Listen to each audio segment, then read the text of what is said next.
மதுரை மாவட்டம் திருமங்கலம் அருகே ஆண்கள் மட்டுமே பங்கேற்ற திருவிழாவில் கறிவிருந்து நடைபெற்றது. இது தொடர்பான கூடுதல் தகவல்களை நம்முடைய செய்தியாளர் சிவகுமாரிடம் கேட்கலாம். சிவகுமார், இந்த திருவிழாவுடைய சிறப்பு என்ன? கறிவிருந்து இன்னைக்கு சிறப்பாக கொண்டாடப்படுதுன்னு சொல்லியிருக்காங்க. எவ்வளவு பேர் இதில் கலந்துட்டு இருக்காங்க? மதுரை மாவட்டம் திருமங்கலம் அருகே உள்ள கரடிக்கல் ஊராட்சிக்கு உட்பட்ட அனுப்பப்பட்டி கிராமம்.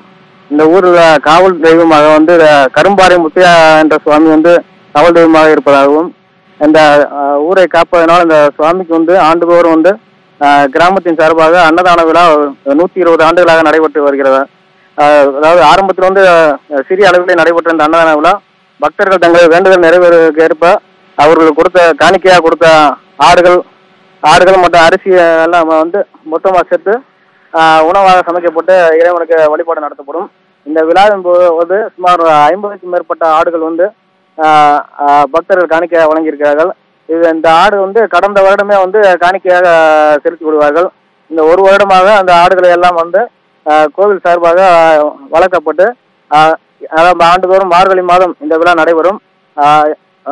கிராமத்தின் சார்பாக மார்கழி எந்த நாட்களில் நடைபெறும் என்று அந்த அருகில் உள்ள கிராமங்கள் அனைவருக்கும் தகவல் கொடுக்கப்பட்டு விழா நடைபெறும். இந்த விழாவை ஒட்டி நேற்று இரவு முதலே கோவில் சார்பாக சக்தி கடை வெட்டப்பட்டு மற்றும் பக்தர்கள் காணிக்கையாக கொடுத்த ஆடுகள் அனைத்தும் பலியிடப்பட்டு கறியாக எடுத்து சமைக்கப்பட்டது. இந்த விழாவிற்கு 10 மூடை அரிசி அன்னதானமாக செய்து, அதாவது சாதத்தை மலை போல் குவித்து, இந்த முத்தையாவுக்கு உருவம் கிடையாது என்பதால் இந்த சாதத்தையே மலை போல் குவித்து அதையே உருவமாக நினைத்து வழிபாடு செய்து வருகின்றனர்.